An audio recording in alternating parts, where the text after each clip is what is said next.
ومن سيئات أعمالنا من يهد الله فلا مضل له ومن يضلل فلا هادي له وأشهد أن لا إله إلا الله وحده لا شريك له وأشهد أن سيدنا وحبيبنا وطبيب قلوبنا محمد الذي أرسله بالحق بشيرا ونذيرا وداعيا إلى الله بإذنه وسراجا منيرا فقد قال الله سبحانه وتعالى في كلامه المجيد وفي فرقان الحميد أعوذ بالله من الشيطان الرجيم بسم الله الرحمن الرحيم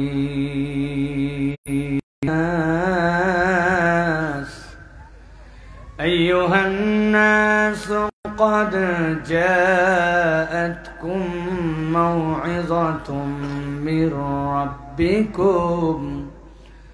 من ربكم وشفاء لما في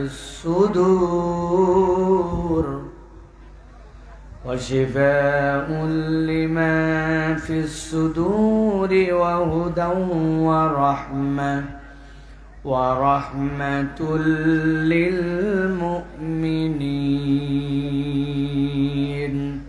وقال الله سبحانه وتعالى آمرا ومخبرا إن الله وملائكته يصلون على النبي يا أيها الذين آمنوا صلوا عليه وسلموا تسليما اللهم صل على محمد وعلى آل محمد كما صليت على إبراهيم وعلى آل إبراهيم إنك حميد مجيد اللهم بارك على محمد وعلى آل محمد كما باركت على إبراهيم وعلى آل إبراهيم إنك حميد مجيد الحمد لله আল্লাহ রাব্বুল আলামিনের শুকরগুজার হচ্ছি যে আল্লাহ রাব্বুল আলামিন আমাদেরকে বাংলাদেশের ঐতিহ্যবাহী জেলা আজকের এই চাঁপাইনবাবগঞ্জের দারুস সুন্নাহ ইসলামিয়া হাফিজিয়া এবং মহিলা এতিমখানার বাৎসরিক ওয়াজ মাহফিলে আসার বসার যোগ্যতা তৌফিক সুস্থতা পরিবেশ পরিস্থিতি মন মানসিকতা এই গভীর রাত পর্যন্ত আমাদেরকে ধৈর্য দিয়ে আল্লাহ রাব্বুল আলামিন বসার মতো ব্যবস্থা করলেন এজন্য আমরা আল্লাহর কাছে কৃতজ্ঞ হচ্ছি সকালে কালিমাতুশ শুকর আদায় করছি আনন্দ চিত্তে বুলন্দ আওয়াজে আল্লাহ রাব্বুল আলামিনকে খুশি করার জন্য পড়ছি আলহামদুলিল্লাহ দরুদ এবং সালাম বর্ষিত হোক মানবতার মহান মুক্তির দূত আকায়ে নামদার তাজেদারে মদিনা আপনার আমার প্রিয় রাসূল জনাবে মুহাম্মদুর রাসূলুল্লাহ সাল্লাল্লাহু আলাইহি ওয়াসাল্লামের প্রতি আজকের এই মোবারক মাজলিসের সুযোগ্য সভাপতি জনাব আলহাজ রবিউল ইসলাম সাহেব সহসভাপতিত্ব করছেন জনাব মুরাদ আলী সাহেব আজকের প্রধান অতিথি চৌডালার বিশিষ্ট ব্যবসায়ী সমাজসেবক জনাব জাহিদুল ইসলাম শিরুল ভাই অতিথি মধ্যে আছেন অনেকেই আজকের এই মাহফিলে কথা বলেছেন শেখ আনজারুল ইসলাম সাহেব শেখ শরীফুল ইসলাম সাহেব বিভিন্ন পর্যায়ের ওলামায়ে কেরাম বিশেষ করে আমাদের অত্র প্রতিষ্ঠানের সম্মানিত সভাপতি ডাক্তার সাহেব সহ বিভিন্ন পর্যায়ের আগত মেহমানবৃন্দ, আমার সামনে উপবিষ্ট সম্মানিত মুরব্বিয়ানে কেরাম, আমার প্রাণ প্রিয় তরুণ যুবকেরা, স্নেহের ছোটরা, আলাদা প্যান্ডেল থেকে শুনছেন মা এবং বোনেরা, সকলকে একবার সালাম দিয়েছি। আরও একবার আপনাদের কাছে দোয়া পাওয়া এবং করার আশায় সালাম নিবেদন করছি। আসসালামু আলাইকুম ওয়া রাহমাতুল্লাহ। আমার চাঁপাইনবাবগঞ্জের ভাইরা কেমন আছেন আপনারা? একদম দিল থেকে বলেন, বিগত 1 মাস রমাদান পার হয়েছে, প্রেক্ষাপট চেঞ্জ হয়েছে দেশের 6-7 মাস। ডিমের হালি কত করে খাইলেন, মরিচ কয় টাকা কিনলেন, সিন্ডিকেটের দ্বারা খেজুরের বদলে বইর খাওয়া লাগলো কিনা, হিসাব কিতাব করে মাথা ঠান্ডা করে আল্লাহর দিক তাকায় সুবিবেচনা করে বলেন আপনারা কেমন আছেন? আলহামদুলিল্লাহ। আল্লাহ আমাদেরকে ভালো রেখেছেন, আমরাও ভালো আছি আলহামদুলিল্লাহ। দেখতে দেখতে রাত গভীর হয়ে গেছে, 11:15 বাজে। আমি যে কোনো মাহফিলে আসার আগে, ও বললেও সবাই জানে, না বললেও জানে, সাইফুল্লাহ 9:30টার পরে স্টেজ শেয়ার করি না। 11টায় আমার মাহফিল শেষ হবে। আমরা এটা একটা ঐতিহ্য তৈরি করার চেষ্টা করছি। কিন্তু চাঁপাইনবাবগঞ্জের মানুষ, আপনাদেরও পরিবর্তন হওয়া লাগবে, কর্তৃপক্ষের পরিবর্তন হওয়া লাগবে। এশার নামাজ পড়ে আল্লাহর কোনো বান্দাই এখানে থাকে না, তো বক্তা কার সাথে ওয়াজ করবে? এই জন্য আপনাদেরকে এই আনন্দের আয়োজনে আগে ভাগে আসার অভ্যাস করতে হবে। এই বছরে রাত 11:10 কয়টা মাহফিলে উঠছে আমি বলতে পারবো না, কিন্তু আপনাদের এখানে উঠতে বাধ্য হয়েছে। আমার সাথে ওয়াদা করেছেন, তারপরেও 10:30টার এক চুলে দিক ওদিক হবে না। আপনাদের দিকে 10:30 মানে কি 11:10? কথা বললেন। আমি আপনাদেরই সামনে যারা আছে নামেন, সব নিচে নেমে বসেন। এতগুলা লোক বসে আছে, পাশা দিয়া বেঞ্চের উপর বসে আছেন, হুঁচকি আপনার। বাচ্চারা নামা, চেয়ার থেকে নামেন, সব নিচে নামে বসেন। এক মোবাইল ধরে একবারে বিরাট বলেন, বসেন, নামেন, চেয়ার থেকে নামান। লজ্জা করে না? দাড়ি নাই, মোছ নাই, কিচ্ছু নেই, এতগুলা দাড়িওয়ালার সামনে বসে আছেন চেয়ারে।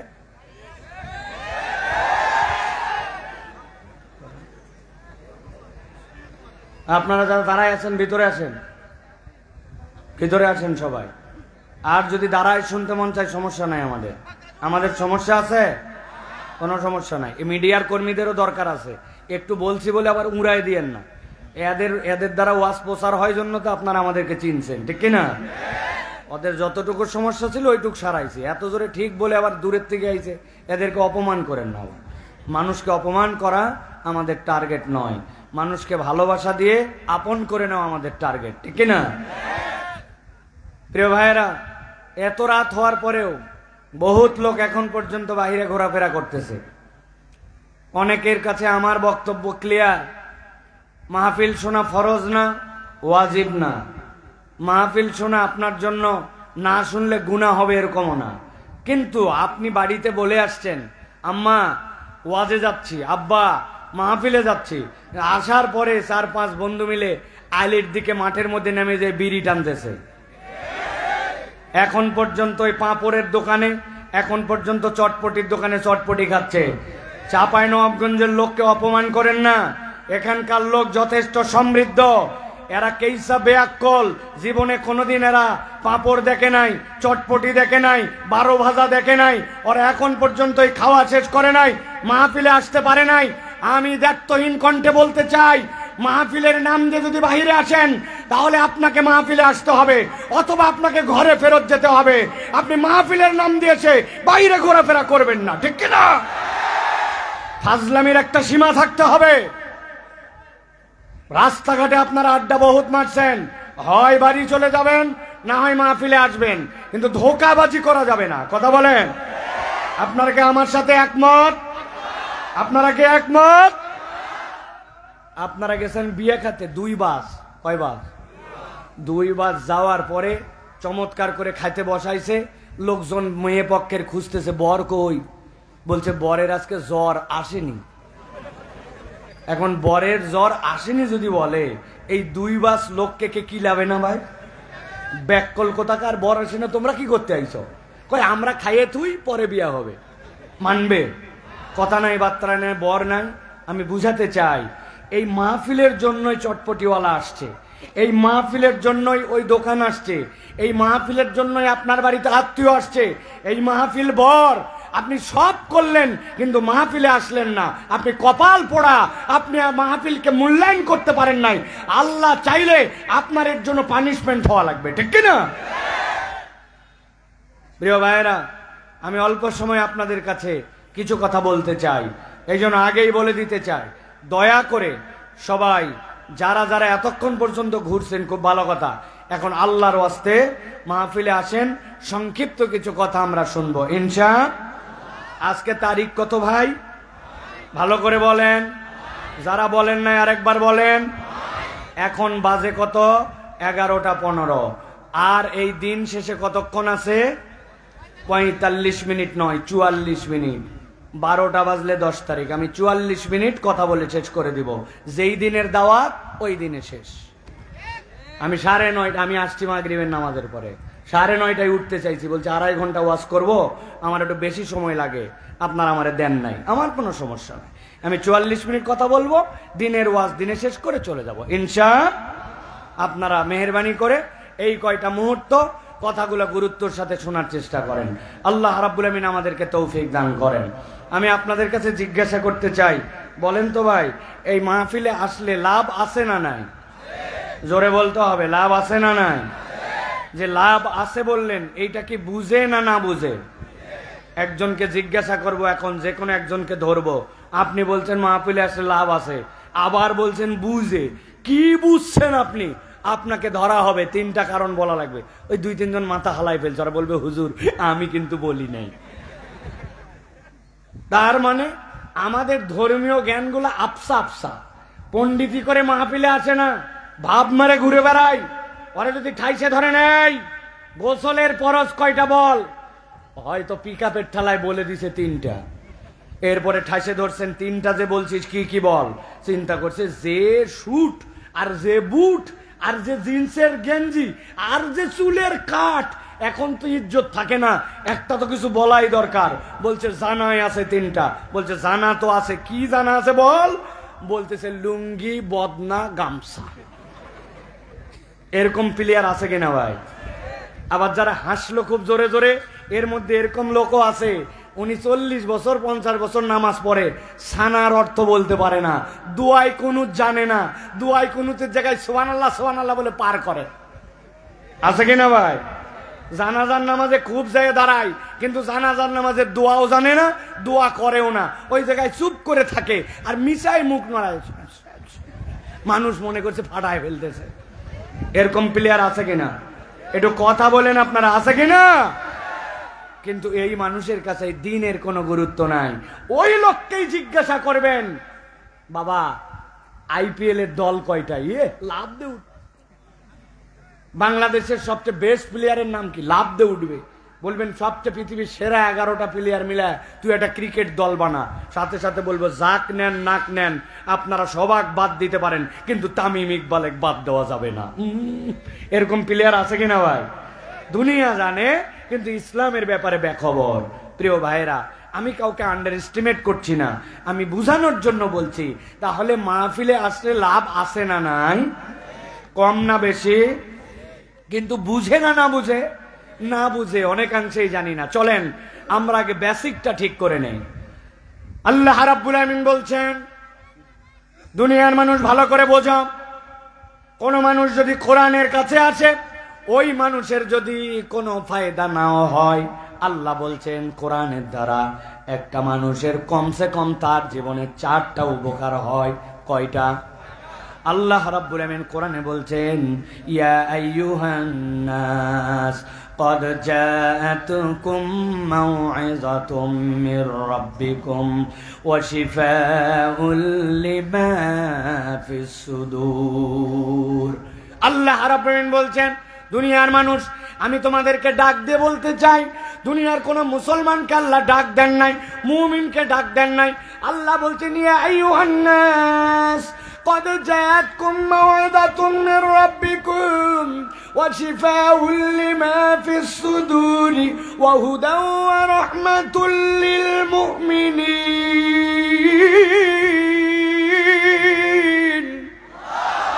আল্লাহ বলছেন, ও দুনিয়ার মানুষ, 1 নম্বর তোমার জন্য উপকার, আল্লাহর পক্ষ থেকে এই কোরআন হচ্ছে তোমার জন্য উপদেশ, আল্লাহর পক্ষ থেকে এই কোরআন হচ্ছে আল্লাহর পক্ষ থেকে ওয়াজ। আমি আমার ভাষায় বোঝানোর জন্য বলি, এই কোরআন হচ্ছে আপনার আমার জন্য আল্লাহর পক্ষ থেকে প্রেসক্রিপশন। আল্লাহ রাব্বুল আমিন জগতের মানুষকে কোরআনকে প্রেসক্রিপশন করে দিয়েছেন। আপনারা যদি একটু খেয়াল করেন, জীবনে যদি কোনো ডাক্তারের কাছে যেয়ে থাকেন, যেই ডাক্তার মুখে মুখে ঔষধ দেয় না, প্রেসক্রিপশনে লিখে লিখে ঔষধ দেয়, তাহলে একটা প্রেসক্রিপশনের 3টা পার্ট থাকে। গভীর মনোযোগে খেয়াল করেন। বাম পাশে হয়তো একটা ভাঁজ থাকে অথবা একটা দাগ থাকে, উপর দিকে একটা ভাঁজ থাকে অথবা দাগ থাকে। উপর দিকের এই অংশে ডাক্তারের নাম বাংলা ইংরেজিতে লেখা থাকে, তারপরে এই জায়গায় লেখা থাকে রোগীর নাম, রোগীর বয়স, রোগী পুরুষ না মহিলা, তারপরে RX লেখা থাকে, ওইখান থেকে ডাক্তার প্রেসক্রিপশন করে। আর বাম পাশে একটা ফাঁকা থাকে, কি লেখা থাকে কেউ কোনোদিন চিন্তা করে নাই। কি লেখা থাকে খেয়াল করেন। আপনি ডাক্তার দেখাতে গেছেন, আপনার মাথার ব্যথা নিয়ে গভীর মনোযোগে বোঝার চেষ্টা করেন। ডাক্তার জিজ্ঞাসা করছে মাথা ব্যথাটা ঠিক কোন সময় করে, খালি পেটে না ভরা পেটে? মাথা ব্যথা করলে সামনের থেকে পিছন দিকে যায় নাকি পিছন থেকে সামনের দিকে আসে? মাথা যখন ব্যথা করে তখন কি আপনার চোখে দেখতে সমস্যা হয়? মাথা ব্যথাকে গরমের দিনে একরকম, শীতের দিনে একরকম হয় কিনা? ডাক্তার আপনার মাথা ব্যথার কথা শুনেছে, আর বাম পাশে চিকন যে জায়গা, ওই জায়গায় ছোট্ট ছোট্ট করে কি যেন লিখে রেখেছে। আপনি জিজ্ঞাসা করেন নাই, আপনি বুঝতেও চান নাই, কিন্তু বাম পাশের ওই জায়গায় লেখা আছে। যদি কেউ প্রশিক্ষিত ডাক্তার হয়, তাহলে ডাক্তার এখানে কি লিখেছে জানেন? ডাক্তার আপনাকে জিজ্ঞাসা করে, আপনার পরীক্ষা দেখে, ইনভেস্টিগেশন দেখে, আপনার যে রোগটা সে বুঝতে পেরেছে, তার মেডিকেল সায়েন্সে যে রোগ ধরা পড়ছে, ওই রোগটার সংক্ষেপে সংক্ষেপে এই জায়গায় লেখে লেখে নোট করে রেখে দিয়েছে। এরপরে আপনাকে ঔষধ দিবে। ভালো করে যদি খেয়াল করেন, একটু মিলায় নেন, আপনার ঔষধের ক্ষেত্রে ডাক্তার 4টা জিনিস উল্লেখ করেছে। ঔষধের নাম লিখেছে, ঔষধের পাওয়ার দিয়েছে, কত পাওয়ারের ঔষধ খাবেন, ঔষধটা সকালে খাবেন না রাত্রে খাবেন, এইটা যেরকম উল্লেখ করেছে, সাথে সাথে ঔষধটা কতদিন চলবে, এইটা আপনার জন্য লিখে আপনাকে একটা প্রেসক্রিপশন দেয়। ঠিক কিনা? কথা বুঝে থাকলে বলেন ঠিক কিনা? আমার আল্লাহ রাব্বুল আমিন বলছেন, قد جاءتكم موعظة من ربكم وشفاء لما في الصدور। এই দুনিয়ার মানুষ, আমি আল্লাহ রাব্বুল আমিন তোমার জন্য কোরআনকে প্রেসক্রিপশন বানালাম। বান্দা, তোমার চলতে কি লাগবে, বলতে কি লাগবে, তোমার অর্থনীতি কেমন হবে, তোমার সমাজনীতি কেমন হবে, মানুষের সাথে বিহেভিয়ার কেমন হবে, তোমার যদি সমস্যা হয় ওই সমস্যাগুলোর সমাধান কেমন করে করবে। কিয়ামত পর্যন্ত আর কোনো কিতাব আসবে না, আর কোনো পয়গম্বর আসবে না, কিন্তু আমি এই কোরআনকে মাওয়াইজা করে কিয়ামত পর্যন্ত মানুষের জন্য আমি প্রেসক্রিপশন বানায়া দিলাম। চাঁপাইনবাবগঞ্জের এক লোক এই ওয়াজ শুনে আমার কাছে আসছে, হুজুর কোরআন নাকি বিরাট বড় প্রেসক্রিপশন। আমার গলার এই জায়গায় একটা দাউদ হয়েছে, বহুদিন দাউদ ভালো হয় না, আর কোমরের পিঠে এই জায়গায় একটু ব্যথা, মেহেরবানি করে এই 2টার ওষুধ একটু বাইর করে দেন। এই লোক যদি আমার কাছে আসে, ঝামেলা আছে কি নাই ভাই? আমি কোত্থেকে দাউদের ওষুধ বার করব, কোত্থেকে আমি মাজা ব্যথার ওষুধ বার করব?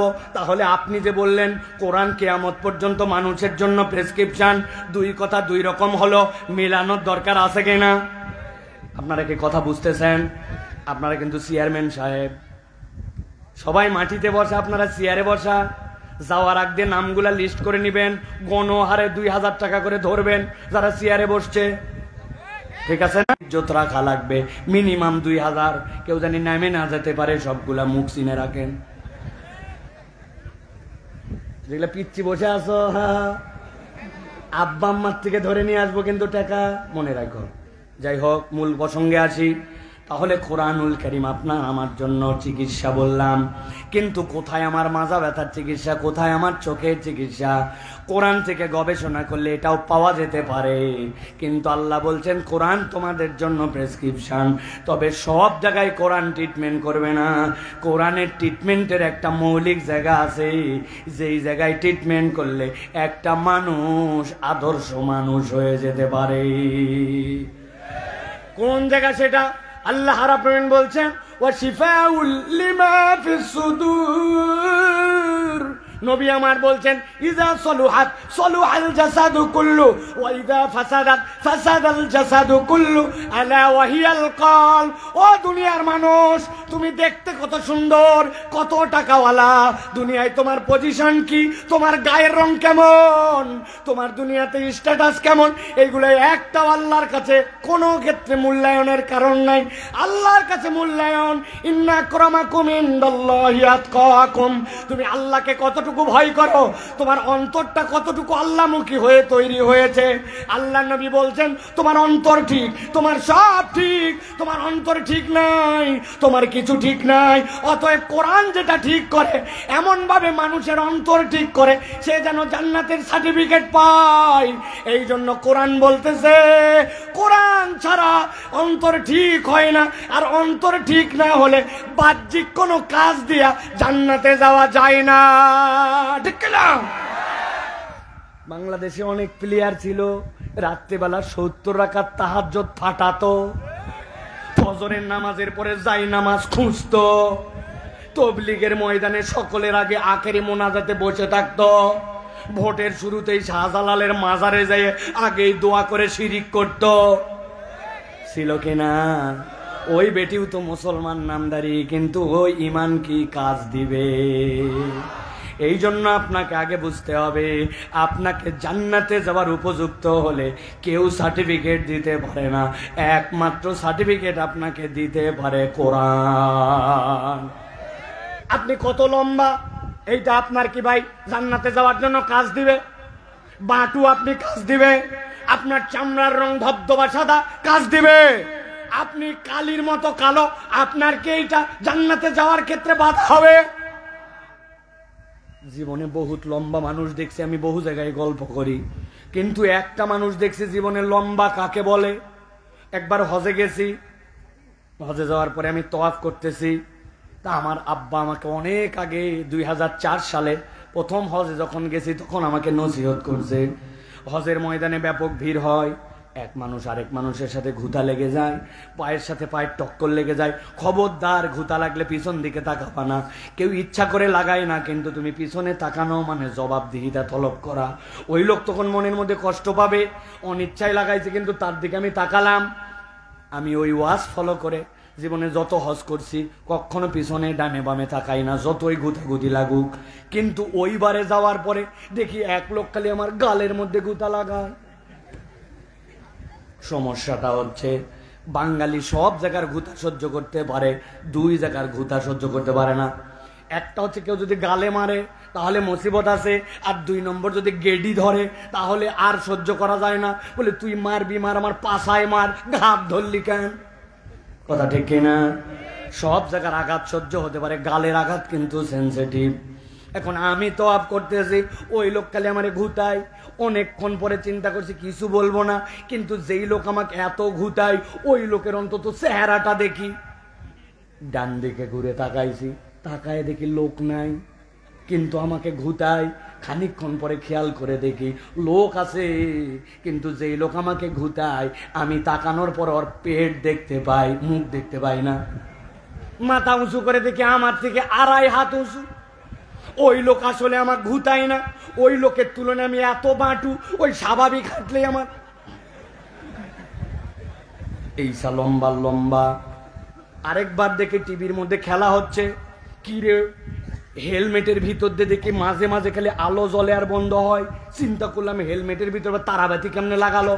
খানিকক্ষণ পরে খেয়াল করে দেখি আসলে তারাবাতি না, যেই প্লেয়ার খেলতেছে ওই প্লেয়ার মুখের মধ্যে চুইনগাম রাখছে। মাঝে মাঝে যখন চুইনগাম চাবায় তখন দাঁত দেখা যায়, বাকি সময় অন্ধকার। ওয়েস্ট ইন্ডিজের প্লেয়ার। প্রিয় ভাইরা, আমি আপনাদের বুঝ দেওয়ার জন্য বললাম, দুনিয়ায় আপনি কত ধলার, কত কালা, কত লম্বার, কত খাটো, এইগুলো আপনার জান্নাতে যাওয়ার কারণ অথবা বারণ নয়। জান্নাতে যেতে হলে কোরআনের দেওয়া সার্টিফিকেট অনুযায়ী ফিটনেস লাগবে। কথা ঠিক না? একটা উদাহরণ দেই যুবকেরা, মাথা ঠান্ডা করে দিলের মধ্যে ঢুকায় নাও। চাপায়ের একটা ছেলে হঠাৎ করে একদিন পেপার পড়তে বসেছে, পেপার পড়তে পড়তে হঠাৎ করে খেয়াল করে দেখে পেপারের মধ্যে বাংলাদেশ সেনাবাহিনী একটা অ্যাডভার্টাইজমেন্ট দিয়েছে, লেখা আছে সেকেন্ড লেফটেন্যান্টে কমিশন র্যাঙ্কে সেনাবাহিনীতে লোক নিয়োগ দেওয়া হবে। যদি আপনি সেনাবাহিনীর সৈনিক পদে ঢোকেন, সারা জীবন যত আপনি কমিশন পান, যত আপনি প্রমোশন পান, আপনার প্রমোশনের শেষ হচ্ছে ওয়ারেন্ট অফিসার। ওয়ারেন্ট অফিসারের উপরে আর কোনোদিন প্রমোশন হবে না, ওইটাতে রিটায়ার্ড করা লাগবে, জানেন তো। কিন্তু আপনি যদি কমিশন র্যাঙ্কে ঢোকেন, সেকেন্ড লেফটেন্যান্টে, আপনি কোনোদিন বাংলাদেশ সেনাবাহিনীর চিফও হয়ে যেতে পারেন, কপাল ভালো থাকলে। যোগ্যতা কি? প্রাথমিক যোগ্যতা 4টা। গভীর মনোযোগ আমার দিকে তাকান। 1 নম্বর যোগ্যতা এসএসসি এবং এইচএসসি উভয় পরীক্ষায় কমসে কম সেকেন্ড ডিভিশন। 2 নম্বর যোগ্যতা 5 ফিট 6 ইঞ্চি লম্বা হওয়া লাগবে। 3 নম্বর যোগ্যতা কোনো রকম ফৌজদারি মামলার আসামি হওয়া যাবে না, কেস কামারি থাকা যাবে না। 4 নম্বর যোগ্যতা শারীরিকভাবে ফিট হওয়া লাগবে। চাপায়ের এক ছেলে এইটা দেখে বিরাট খুশি হয়ে গেছে, বেটা যা যা যোগ্যতা চাইছে প্রাথমিক নির্বাচনের জন্য সব আমার আছে। 1 নম্বরে চাইছে সেকেন্ড ডিভিশন, উভয়টাতে আমার গোল্ডেন A+। চাইছে 5 ফিট 6 ইঞ্চি, আমি বেটা 6 ফিট লম্বা। চাইছে কোনো ফৌজদারি মামলায় নাম থাকা যাবে না, আমার বাপ দাদার বংশে কারো ফৌজদারি মামলা নাই। দেখতে শুনতে 6 ফিট মানুষ, কেইসা স্বাস্থ্য, কেইসা সুন্দর, ফিটনেস তো আমার রেডি আছে। ওই ছেলে আবেদন করে দিছে। কিছুদিন পরে বাংলাদেশ সেনাবাহিনী থেকে প্রাথমিক নির্বাচনের জন্য ঢাকাতে ধরেন, তাকে ঢাকা হয়েছে, চলে আসো কাগজপত্র নিয়ে। থানার থেকে কাগজ তুলছে, এসএসসি এইচএসসি সার্টিফিকেট নিছে, এলাকাবাসীর দোয়া নিয়ে, মা বাপের দোয়া নিয়ে ঢাকায় রওনা হয়ে গেছে। সেনাবাহিনীর ক্যাম্পে যাওয়ার পরে বলছে প্রথমে তোমার কাগজ দেখাও। ওরে বাবা, চাইছে সেকেন্ড ডিভিশন, গোল্ডেন A+, 2টাই ওকে। যাও পরের ডেস্কে যাও, থানা ক্লিয়ারেন্সের কাগজ দেখাও, বাপ দাদার বংশে কোনো ফৌজদারি মামলা নাই, ওকে। এবার খালিগা হয়ে যায়, সামনে যাও, সামনে দেখো ওই জায়গায় তো ওই জায়গায় দড়ি বান্ধা আছে, 5 ফিট 6 ইঞ্চি তোমার হাইট ঠিক আছে কিনা মাপো। ওই বেটা 6 ফিট লম্বা, দড়ির নাক বাইতে গেছে ওর, বলছে বাপ রে লম্বা, তুই নিচ দিয়ে যা। এবার বলছে খালিগা হইয়া শারীরিক ফিটনেস পরীক্ষা হবে, এখন তোমরা সবাই সামনে দিকে হাত দুটা সোজা করো। যেই বলছে সামনে হাত দুটা সোজা করো, হাত দুটা সামনে দিকে সোজা করছে ওই ছেলে। ডান হাতটা টনটনা সোজা, কিন্তু বাম হাতের মাথার 4 আঙ্গুল একটুখানি বাঁকা। যেই বেটা পরীক্ষা নিচ্ছে সে বলছে আয় হাত সোজা করো, বাম হাত সোজা কর, বাম হাত বেঁকা কেন তোর? বলছে স্যার আমার সব ঠিক আছে, খালি জন্মের থেকে 4টা আঙ্গুল একটু সোজা হয় না, এছাড়া কোনো প্রবলেম নাই। বুঝে থাকলে সাপাইল লোক একযোগে উত্তর দেন, 6 ফিট লম্বা, উভয়টাতে গোল্ডেন A+, বিরাট বড় ফৌজদারি মামলাহীন ব্যক্তিত্ব, দেখতে শুনতে হৃষ্টপুষ্ট, বুক নিঃশ্বাস নিলে 44 ইঞ্চি পর্যন্ত ফুলে যায়, কিন্তু বাম হাতের 4 আঙ্গুল একটুখানি ভাঁজ। এই লোকটাকে কি সেনাবাহিনীতে সুযোগ দিবে? যারা বললেন না তারা বোধহয় বোঝেন নাই, সুযোগ দেবে। আমার আল্লাহ রাব্বুল আলামিন বলছেন, ইয়া আইয়ুহান নাস قد جاءتكم موعظة من ربكم وشفاء لما في الصدور وهدى ورحمة للمؤمنين।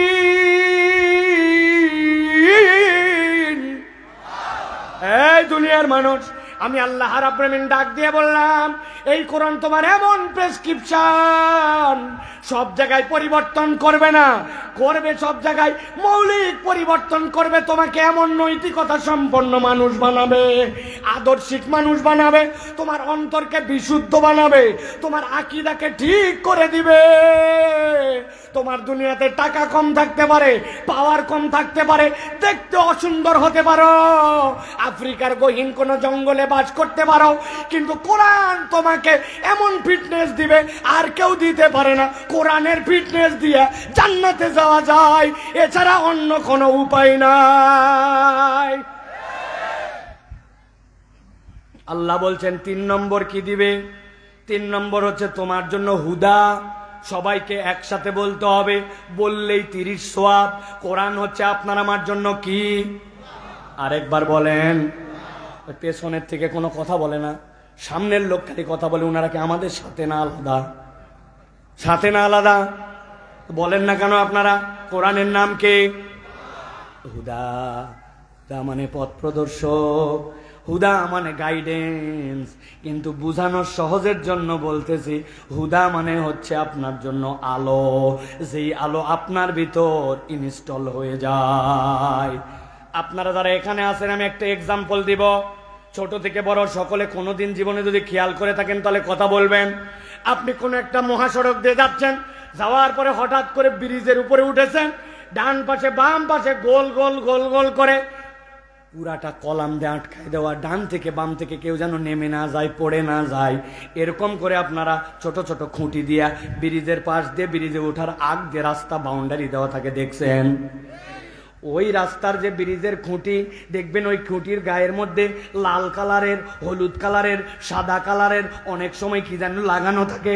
দিনের বেলা কিছুই বোঝা যায় না, কিন্তু রাত্রেবেলা খালি ওইটার আলো পড়তে দেরি জল জল করে জ্বলে ওঠে, দেখছেন? রাস্তার কোণার মধ্যে চিহ্ন দেওয়া আছে, এই রাস্তা ডান থেকে বামের দিকে গেছে, এরকম করে তীর চিহ্ন দেওয়া আছে।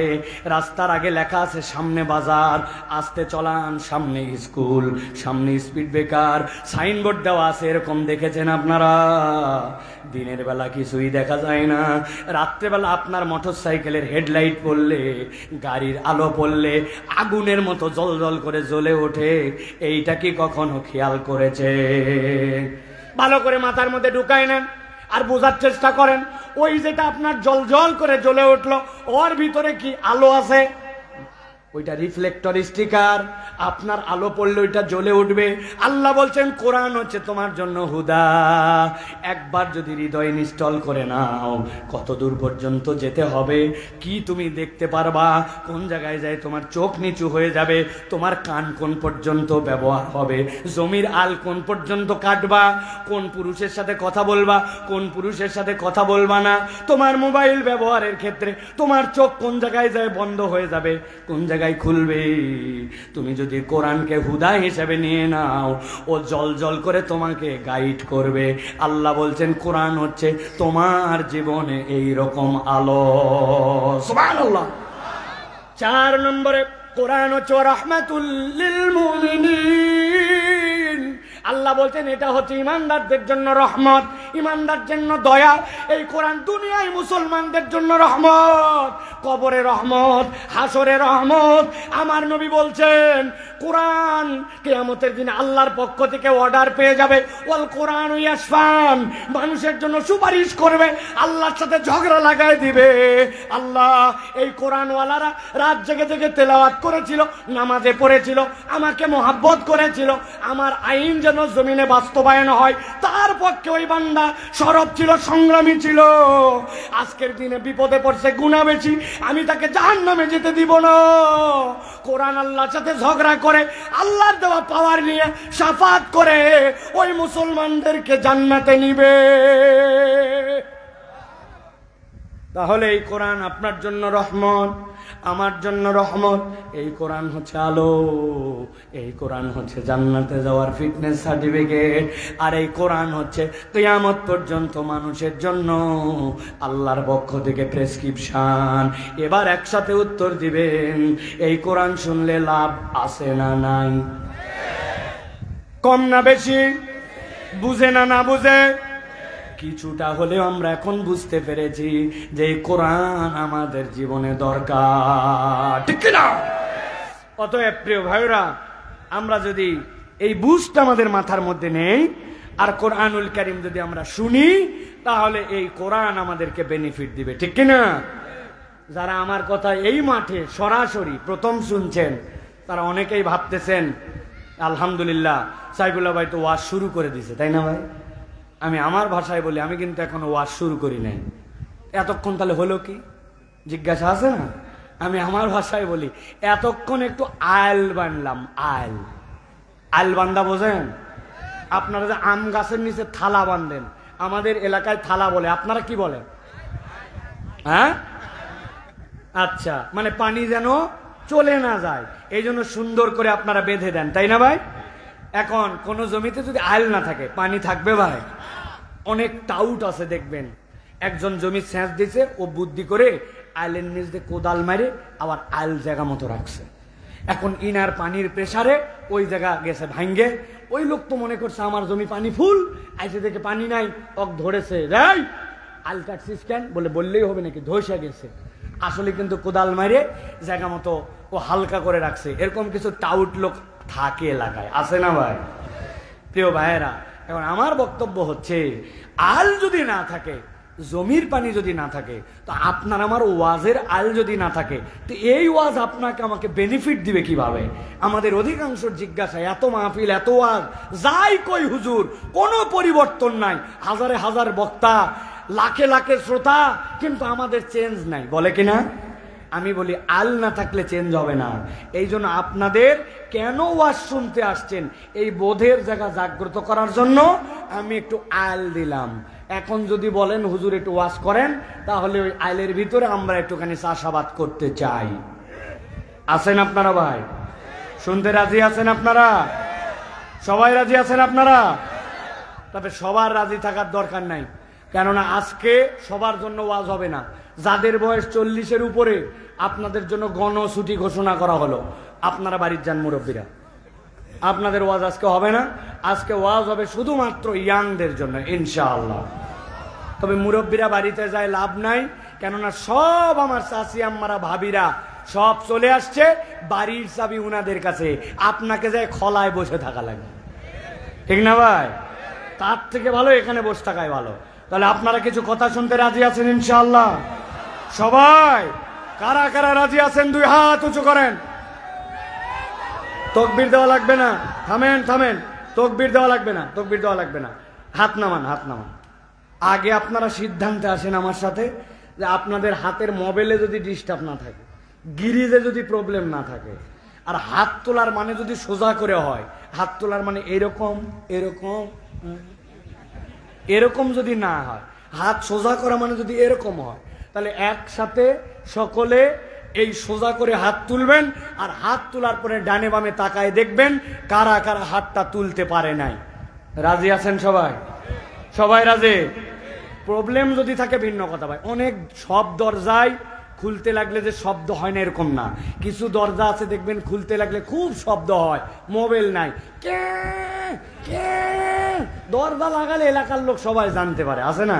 এখন আপনার যদি মোবাইল না থাকে, তা আপনি তো সোজা করতে পারবেন না, গিরিজ দেন নি, মোবাইল দেন। আর আল্লাহ যদি মোবাইল গিরিজ দিয়ে রাখে, আর আপনি যদি হাত সোজা না করেন, তো খবর আছে, টান টান করে দুটা হাত সোজা করেন। সবাই করছেন? শক্ত করছেন? মাজা টান হইছে, মাজা টান হইছে। এবার একটু পিছন দিকে দেন, পিছনে জোরে জোরে, এবার একটু সামনে দেন, মাশাআল্লাহ। এবার একটু সোজা করেন, এবার একটু ডাইনে দেন, এবার একটু বামে দেন। এবার একটু রিল্যাক্স করে বসেন, হাত দুটা সোজা করেন, হাত সোজা করেন, রিল্যাক্স করে বসেন, একটু নড়ে চড়ে বসেন। এবার ডানে বামে তাকায় দেখেন কারা কারা উঠাতে পারে নাই, চেহারাগুলো দেখেন, ডানে বামে তাকান, উঠাইছে সবাই। এবার হাত সোজা করেন, সোজা সোজা। এবার গলাটা একটু পরিষ্কার দেন, সামনে না, ওই পেছন থেকে পরিষ্কার দিবেন, সামনে চুপচাপ থাকেন। 5টা খুঁটির পরে যারা আছেন তারা একটু গলাটা পরিষ্কার দেন, হ্যাঁ মাশাআল্লাহ। হাত সোজা করেন, এবার সোজা করেন, সোজা করছেন। এবার একটু নড়াচড়া দেন, জোরে জোরে জোরে জোরে, মাশাআল্লাহ মাশাআল্লাহ। নড়াইছেন সবাই? এবার হাত সোজা করেন এক ধাক্কায়, দিছেন। এবার এবার বুক বরাবর নেন, এই বরাবর, হ্যাঁ। বাকি ওয়াজ এইভাবে হবে। রেডি সবাই? এবার আকাশ বাতাস মুখরিত করে আমরা একটা তাকবীর দেব ইনশাল্লাহ। পারবেন ইনশাল্লাহ?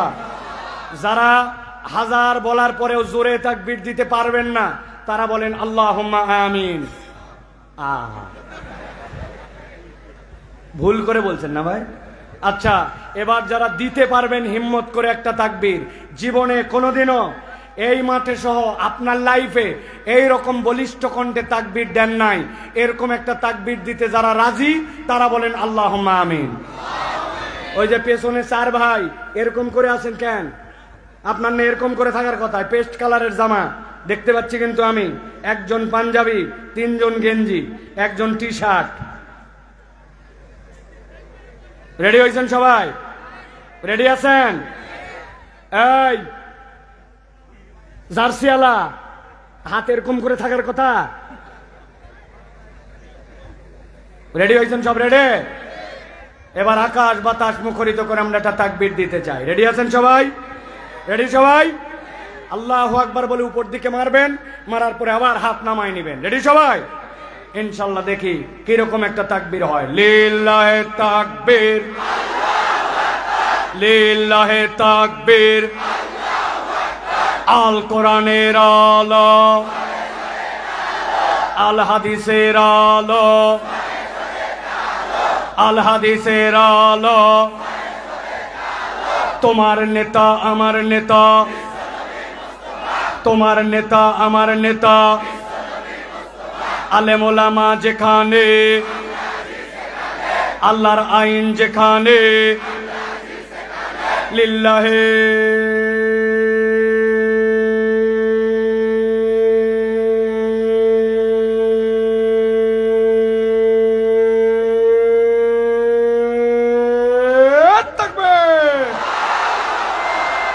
আলহামদুলিল্লাহ। হাত নামান। শয়তান আছে এদিকে সোনা মসজিদ রাস্তার কাছাকাছি, ঠিক কিনা? কারণ আল্লাহু আকবারের স্লোগান শয়তান পছন্দ করে না। এই জন্য বাংলাদেশেও কত দল আছে, পার্টি আছে যারা আল্লাহু আকবারের স্লোগান পছন্দ করে না। আমরা দায়িত্বহীন কণ্ঠে বলতে চাই, আগামীর বাংলাদেশ ইসলামের বাংলাদেশ, আগামীর বাংলাদেশ আল্লাহর আইনের বাংলাদেশ, আগামীর বাংলাদেশ টুপিওয়ালা দাড়িওয়ালার বাংলাদেশ, আগামীর বাংলাদেশ বৈষম্যহীন বাংলাদেশ, আগামীর বাংলাদেশ ইন্ডিয়ান আধিপত্যবাদের বিপক্ষে থাপ্পড় লাগানোর বাংলাদেশ। ওই বাংলাদেশে আল্লাহু আকবারের পক্ষে যারা, তাদের পক্ষে আমরা, আল্লাহু আকবারের পক্ষে যারা না, তাদের পক্ষে আমরা না, ঠিক কিনা?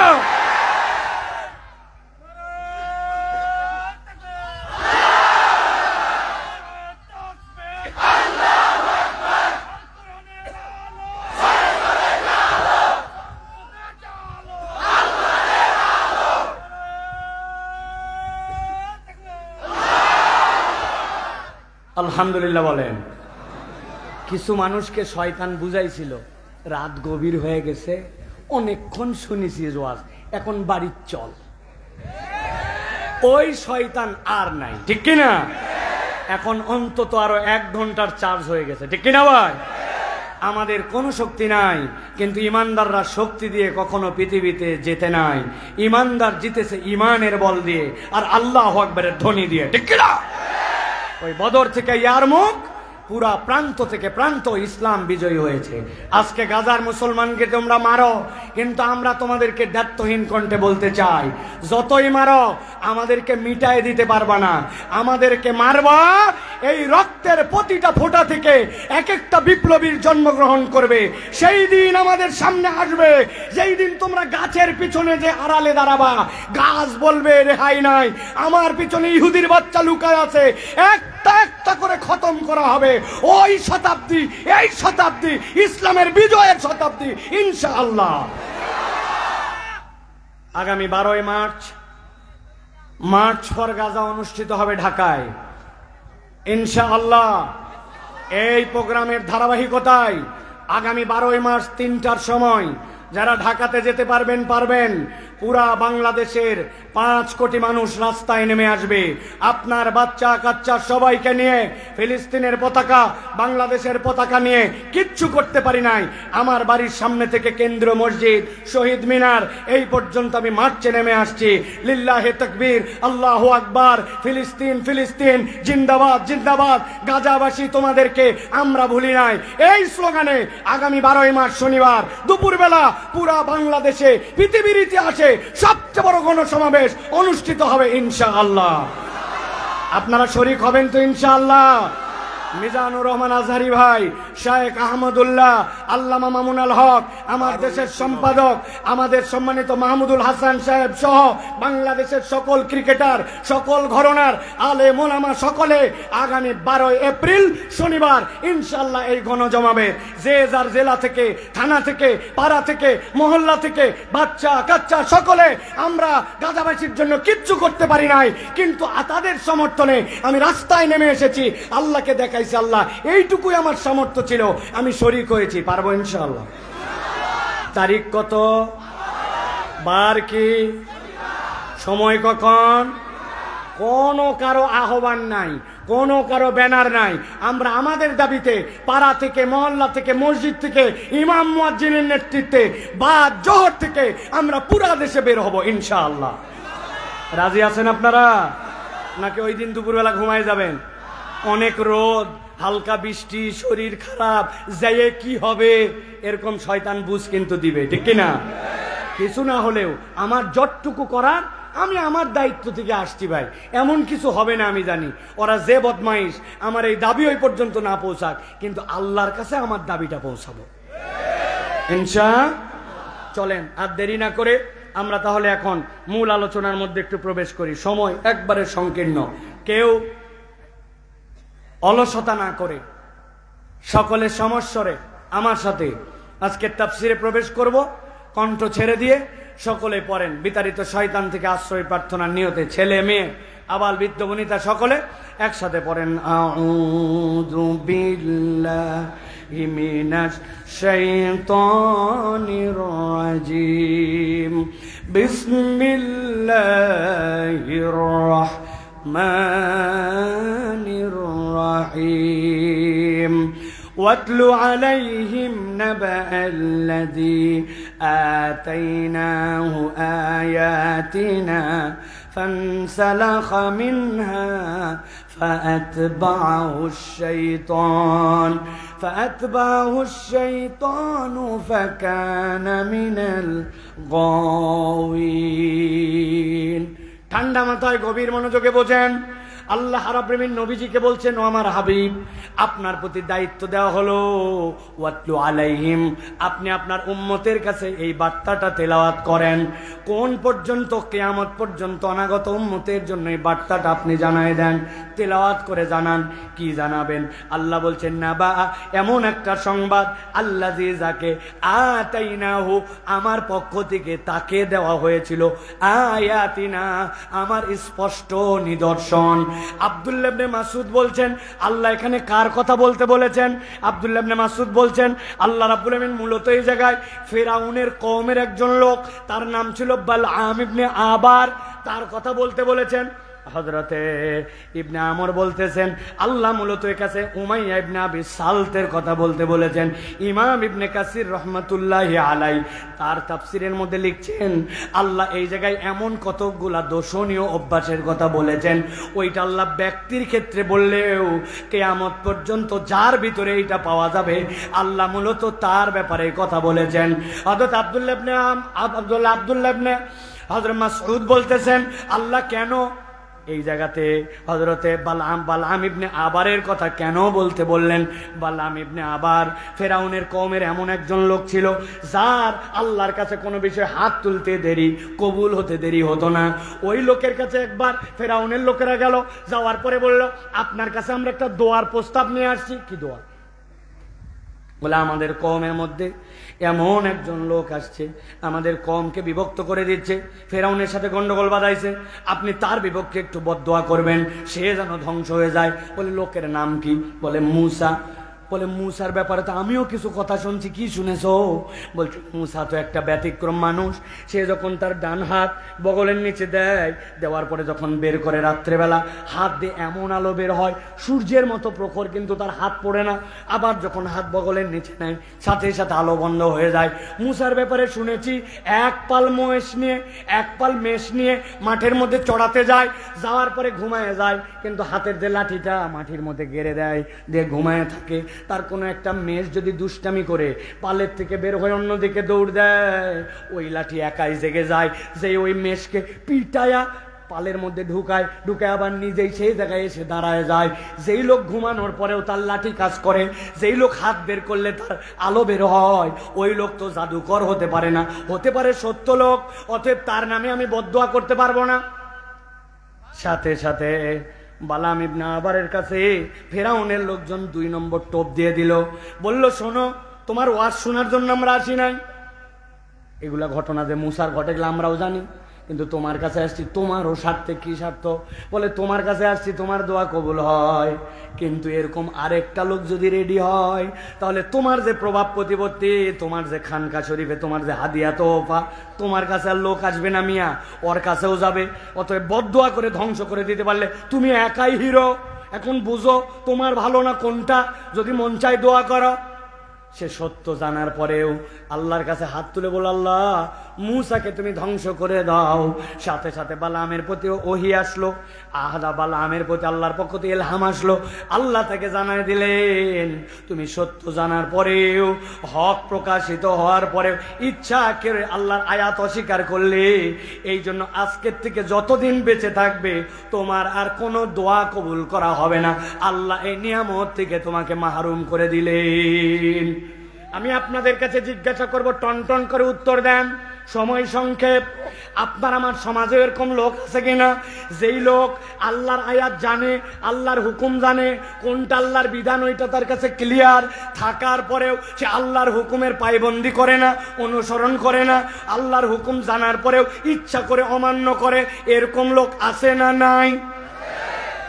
দেখেন তো একটা লোককে আমি চিনাই দেই, আপনারা চিনতে পারেন কিনা, আপনার এলাকার সাথে মেলে কিনা।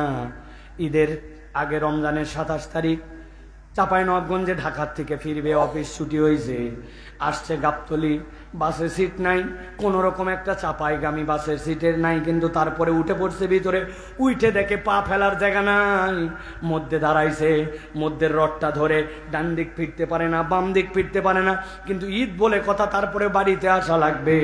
ওই লোকটা বাড়ির দিকে রওনা হয়েছে, হায় রে কষ্টের কষ্ট, দাঁড়ানোর মতো পর্যন্ত জায়গা নাই।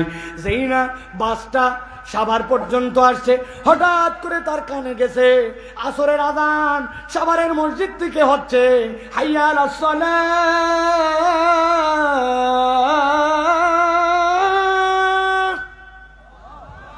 ওর মনের মধ্যে মনে হয়েছে আসরের নামাজ তো পড়া লাগবে, কিন্তু ওই লোক যে নামবে বাস তো দাঁড়ায় না, অজু নাই, অজু করার বুদ্ধি নাই, ভিতরে যে তায়াম্মুম করবে পরিবেশ নাই, সিজদাতে দিবে কেবলা ঠিক করে প্রথম রাকাতটাই দাঁড়াবে ওই রকম পরিবেশ নাই।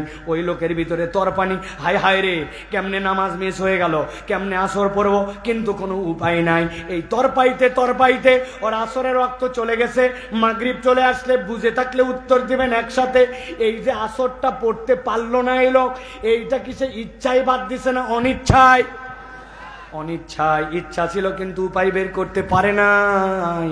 কিন্তু আপনার চাপাই, আপনার এলাকায় এরকম লোক আছে কিনা, আসরের আজান হয়ে যায়, উনি মসজিদের পাশে ক্যারাম বোর্ড খেলে, আসরের আজান হয়, চায়ের দোকানে আড্ডা মারে, বাজারে দোকানদারি করে, মাঠের মধ্যে কাজ করে, বিছনায় শুয়ে শুয়ে মোবাইল চাপে, মসজিদের আশপাশে আড্ডাবাজি মারে ঘুরে বেড়ায়, কিন্তু মসজিদে নামাজ পড়তে আসে না, সুযোগ থাকার পরেও নামাজ পড়ে না।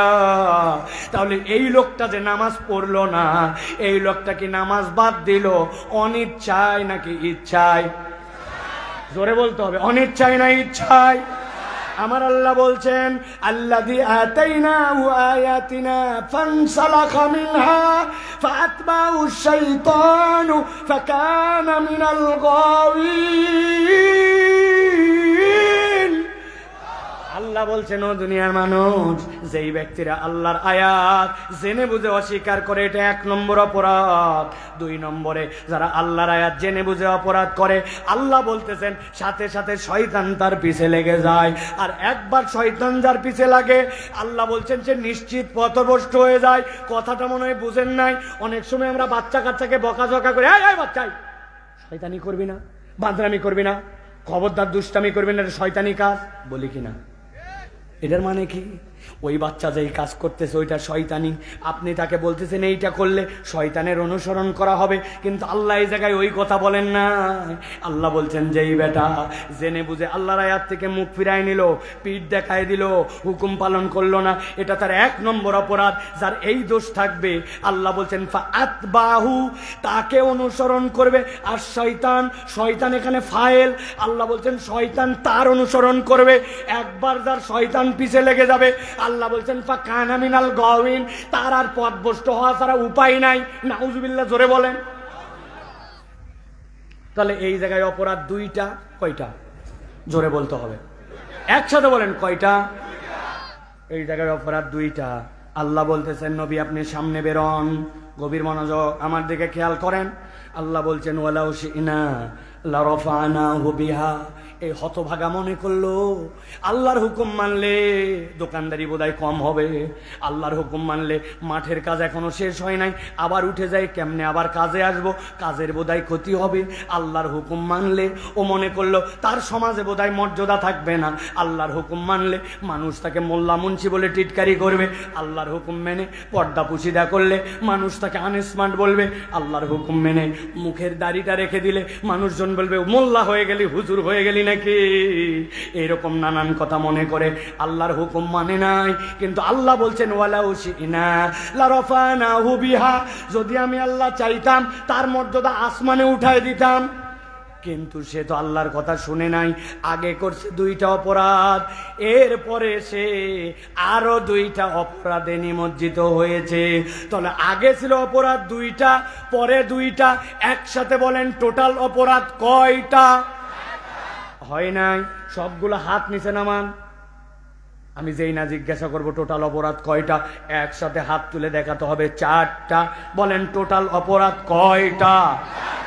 সব হাত ওঠে নাই, শেষ সুযোগ দিলাম, হাত নামান। টোটাল অপরাধ কয়টা? আরেকটা সুযোগ দেই, মহিলারা সহ। মহিলারা কিন্তু ওয়াজ শোনে না, আসার পরে মিশাই এখানে বসে থাকে, অনেকে গল্প করে। হঠাৎ করে দেখছে ছোটবেলায় এক মেয়ে দেখছে তার বিয়ে হয়েছে, তার আবার বাচ্চা হয়েছে, হে জরিনা তোর বিয়ে হয়েছে আবার তোর সোল হয়েছে, এই যে গল্প জুড়িছে ওয়াজ গোল্লায় যায়, আছে কিনা? আবার কতগুলা কোলে করে এক একটা রেডিও চ্যানেল ধরে আনছে, কোনোটার বয়স 1 বছর, কোনোটা 1.5 বছর। আসার পরের থেকে ওই খালি বাকিদের ওয়াজ শোনা শেষ, আছে কিনা? মা বোনেরা মনোযোগ দেন, একসাথে সবাই বলেন তাহলে টোটাল অপরাধ কয়টা? চলেন তাহলে সামনে বের হই। আল্লাহ বলতেছেন ওয়ালাউ শি'না লারফানাহু বিহা, যদি আমি চাইতাম আর আল্লাহর বিধান মেনে নিত, আল্লাহ বলছেন তার মর্যাদা আসমানে উঠে যেত।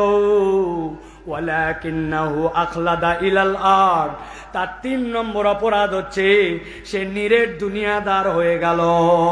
আরবিতে খুলদুন শব্দের অর্থ এমন প্রাণী যেই প্রাণী মাঝে মাঝে মাথা উঁচু করলেও খড় খাওয়ার জন্য, ঘাস খাওয়ার জন্য, খাদ্য খাওয়ার জন্য স্বাভাবিক নেচারে সব সময় মাটির দিকে মুখ করে থাকে, এরকম একটা প্রাণীর নাম বলেন গরু।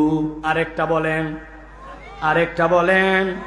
এই যে চতুষ্পদ জন্তু এরা জমিনের দিকে মুখ করে থাকে, যদিও ছাগল মাঝে মাঝে পা উঁচু করে উপরের কিছু খায়, কিন্তু বেশিক্ষণ 2 পায়ে থাকতে পারে না, আবার জমিনের দিকে চলে যায়। আল্লাহ বলছেন দুনিয়াতেও এমন কতগুলা মানুষ আছে যার মাথাকে আমি আল্লাহ উঁচু করেছিলাম, আল্লাহু আকবার বলার যোগ্যতা দিয়েছিলাম, ওকে আবার রুকু করার যোগ্যতা দিয়েছিলাম, ওকেই আবার সিজদা করার যোগ্যতা দিয়েছিলাম, কিন্তু সে নিজের দাম বোঝে নাই। ওয়ালাকিন্নাহু আখলাদা ইলাল আরদ, সে নিরেট দুনিয়াদার হয়ে গেছে। দুনিয়া পাওয়ার জন্য হালাল হারামের বিবেচনা করে না, আল্লাহর হুকুমের তোয়াক্কা করে না, আর দুনিয়া পাওয়ার জন্য যা খুশি তাই করতে পারে, এরকম লোক আছে কিনা ভাই? খবরদার আছে বলবেন না, বলেন আমরা আছে। কি মজা, চেনেন নাকি দেখেন তো, আমি 2টা লোককে একটু চিনায় দিব, ঝামেলা হবে না তো? ঈদের মধ্যে বাজার করতে গেছেন আপনি চাপাই শহরে, আপনাকে কাপড়ের দোকানে দোকানদার বলতেছে ভাই এই দামে দিতাম না, কিন্তু আপনার মতো চেনা লোক দেখে কেনা দামে দিলাম। বাপ দাদার জন্মে দেখে নাই, কিন্তু ব্যবসায়িক স্বার্থে আপনাকে বানাইছে চেনা লোক। 1000 টাকা মুনাফা করছে, কিন্তু বলছে কেনা দামে দিলাম, আছে কিনা? ওর দোকান হালাল, আইটেম হালাল, ব্যবসা হালাল, কিন্তু নিরেট দুনিয়াদার হওয়ার কারণে হালাল মালও মিথ্যা বলে বিক্রি করে। এইরকম দোকানদার আছে কিনা? আছে। এত বড় দাড়িওয়ালা সকালবেলা কাঁধের মধ্যে কোদাল নিয়ে মাঠের দিকে রওনা হয়েছে, লোকজন জিজ্ঞাসা করছে হ্যাঁ বা চাচা এত সকালে কুঠি যাচ্ছ? বলতেছে বাবা আমি আগের মতো মাঠে কাজ করতে পারি না, রোদ উঠলে আমার জমির একটু আল কাটার জন্য যাচ্ছি। আসলে মুরব্বী আল কাটতে যায় না, উনার জমির সাথে যার জমি লাগানো ওই পারের লোক এখনো আল কাটে পারে নাই, উনি ওই পারের লোকের আগে আল কাটার নাম করে জমিটা একটু 4 আঙ্গুল ঠেলতে চায়। এলাকায় নাই, আছে। 1 বিঘার তার জমি হালাল, কিন্তু এই যে মাত্র 4 আঙ্গুল, এই 4 আঙ্গুলের খাজনা নাই, খারিজ নাই, দলিল নাই, কোদাল দিয়ে ঠেলছে, এই জায়গায় যে আবাদ হয়েছে ওইটা তার হারাম। 1 বিঘায় যেইটা হয়েছে হালাল, হারামের সাথে হালাল মেরে গেছে। নিরেট দুনিয়াদারির জন্য দাড়িওয়ালা টুপিওয়ালা মুসলমান নামদারি, কিন্তু আল্লাহকে তোয়াক্কা করে নাই, এইরকম মুসলমান আছে কিনা? আছে। হালাল হারামের বিবেচনা করে নাই। এত বড় দাড়ি, কত বড় দেখান না, পেকে গেছে। বিকালবেলা একটা পান খাইছে, দাঁত খিলাল করতেছে। এক ছেলে যায় বলছে, চাচা 1000 টাকা হাওলাত দেন জি। ওই যে হাতে টাকা নাই সর। বলছে, চাচা বড় বিপদে আছি গো, বাচ্চাটার ডাক্তার দেখান লাগবে, 1000 টাকা দেন যে। বলছে, বললাম হাতে টাকা নাই, ঝামেলা করছিস। খানিকক্ষণ পরে বলছে, চাচা না বুঝে কিন্তু আপনার কাছে আসি নাই। আজকে কি বার? বুধবার। 1000 টাকা দেন, আল্লাহ যদি বাঁচিয়ে রাখে আগামী শনিবার 1250 টাকা রিটার্ন। বলছে, বেকুব কোথাকার, মানুষের হাতে টাকা থাকে নাকি? ঘরে চল। ঘরে নিয়ে চলে গেছে। যাওয়ার পরে 1000 টাকা দিয়ে বলতেছে, লাগলে বল আরো 1000 দেওয়া যাবে। তোর চাচি আম্মাও বসে নাই, এ কাজ করছে। 1000 টাকা দিয়ে আবার বলছে, তাড়াতাড়ি কর, যা করবি। আসরের নামাজ পড়ে এসেছি, মাগরিবের নামাজ তাকবীরুল সাথে জামাতে ধরবো, ঝামেলা বাড়াস না, তাড়াতাড়ি কর। আসরের নামাজ পড়ে এসে দাদনে টাকা লাগায়া, সুদে টাকা দিয়া, এত বড় দাড়িওয়ালা নামাজি আবার মাগরিবের নামাজ পড়তে যায়। এরকম সুদখোর মুসলমান দাড়িওয়ালা আপনার এলাকায় আছে কিনা? আছে। আমার আল্লাহ বলছেন, ওয়ালাকিন্নাহু আখলাদা ইলালাদ, ও পশুর মতো জমিনমুখী হয়ে গেছে, যদিও মানুষ, কিন্তু পশুর থেকেও নিকৃষ্ট। হালাল হারাম বিবেচনা করে না, ওর কেবল দুনিয়া চাই। এরকম মানুষ আছে কি নাই? আবার বলে আসে। খুঁজে দেখেন আমাদের মধ্যে এই রোগ আছে, আমরা কথা ডেকে না। এটা হলো 3 নম্বর রোগ।